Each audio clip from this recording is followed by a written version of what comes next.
प्रजापिता ब्रह्मा कुमारी ईश्वरीय विश्वविद्यालय तपोवन मेहरबान सिंह का पूर्वा कानपुर में master training positive change course and परीक्षा मित्र कार्यक्रम का आयोजन किया गया। इस कार्यक्रम में मुख्य अतिथि के रूप में अरुण पाठक MLC कानपुर व डॉक्टर ब्रिजेश कुमार आर्य मुख्य चिकित्सा अधीक्षक आयुष चिकित्सालय अकबरपुर कानपुर देहात शामिल हुए।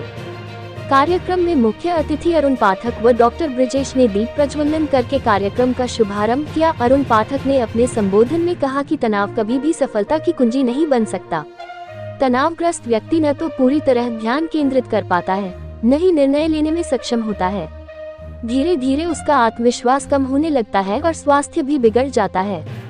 इसीलिए कहा गया है, स्वस्थ मन में ही स्वस्थ विचार जन्म लेते हैं। डॉक्टर ब्रिजेश ने कहा कि आज की तेज तर्रार और प्रतिस्पर्धात्मक दुनिया में तनाव हर किसी के जीवन का हिस्सा बन गया है, लेकिन ये सच है कि तनाव मुक्त जीवन ही व्यक्ति को मानसिक शांति, आत्मविश्वास और सकारात्मक ऊर्जा देता है, जो सफल भविष्य की ओर ले जाता है। कार्यक्रम में ब्रह्मा कुमारी संस्था के युवा प्रकोष्ठ कोऑर्डिनेटर के अरुण कौशिक ने कहा कि तनाव जीवन का स्वाभाविक हिस्सा है, लेकिन उसे नियंत्रित करना ही हमारी असली कला है। यदि हम तनाव को प्रबंधन करना सीख लें तो निश्चित रूप से एक सुखद, स्वस्थ और सफल भविष्य हमारा होगा। कार्यक्रम में ब्रह्मा कुमारी संस्था के युवा प्रकोष्ठ के कोऑर्डिनेटर के रतन सिंह ने कहा कि जब जीवन तनाव मुक्त होता है तो मन प्रसन्न और मस्तिष्क एकाग्र रहता है।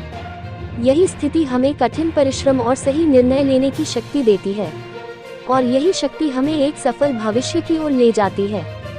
विद्यालय की सब जोन इंचार्ज परम राजयोगिनी दुलारी दादी ने आशीर्वचन में कहा कि यदि हम परमात्मा शिव को याद करें तो हमारा जीवन श्रेष्ठ बन सकता है। दुलारी दादी जी ने श्रेष्ठ जीवन जीने के लिए कार्यक्रम में सम्मिलित लोगों को अपनी कमजोरियों से दूर रहने की प्रतिज्ञा दिलवाई। 14 साल से लेकर 30 साल के बीच मैंने एक को खड़ा किया, बताओ तो बोला ये विनायक का निशान है, अनंत का निशान है।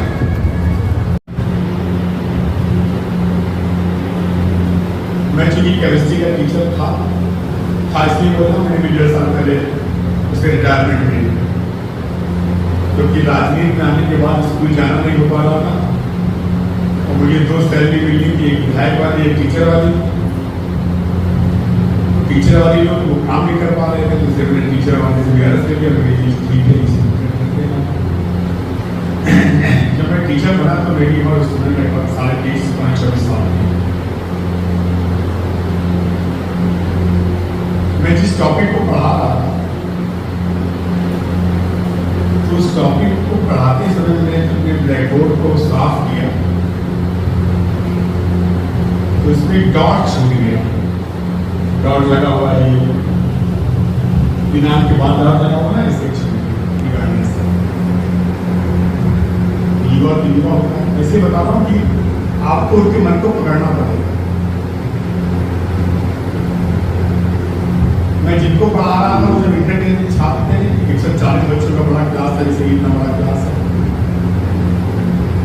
इंटर के बच्चों की उम्र 16-17 साल होती है, जो 2 साल फेल हो जाते हैं, उसका 18 साल के होते हैं।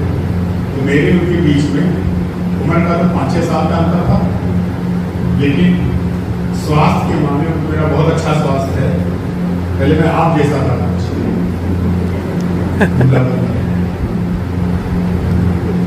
तो एक लड़के ने उसे जान बुझ के पूछा कि घटना में बहुत जगह पता,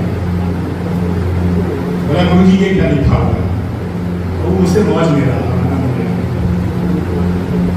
मिनट गाना भूल गया था। ये घटना है 1996 97 तब छात्रों को मारने पर पुलिस नहीं आती थी। अब तो आप किसी विद्यार्थी को मारो तो पुलिस आ जाती है, तो उसमें छूट थी अध्यापकों का। मारपीट किया उन्होंने, छात्रों को बराबर किए रहते थे, क्योंकि माँ बाप जरूर आते थे कहने के लिए कि 2 और मारना। लेकिन अब तो उल्टा हो गया है, सब माँ बाप भी लड़ने आ जाते हैं, पुलिस भी आती, चलो मास्टर साहब जेल चलो, कुछ चलता है। तो मेरा उस छात्र को मारने का मन कि मेरा मजाक उड़ा रहा है, इसको थप्पड़ मारना चाहिए। फिर मन आया कि 2 नहीं मारने चाहिए, तो कम से कम उसको 5-6 थप्पड़ मारने चाहिए, डस्टर मारना चाहिए। अब इतनी बड़ी गलती नहीं थी उसकी, तो मुझे ये क्या लिखा, मैं उसको 6 थप्पड़ मारूँ, कहेगा जी मास्टर। तो मैंने एक प्लान बनाया, प्लान ये बनाया, मैंने सोचा मैं पूरी क्लास से पूछूंगा ये, मैं खुद नहीं जानता हूँ ये क्या बिगाड़ना भूल गया, जैसे पूरी क्लास में नहीं जानती हूँ ये क्या लिखा है, कोई बता नहीं पाएगा, तब मजा आएगा। दो चार मालूम है करूँगा कि टीचरों को बताना वाला प्लान करके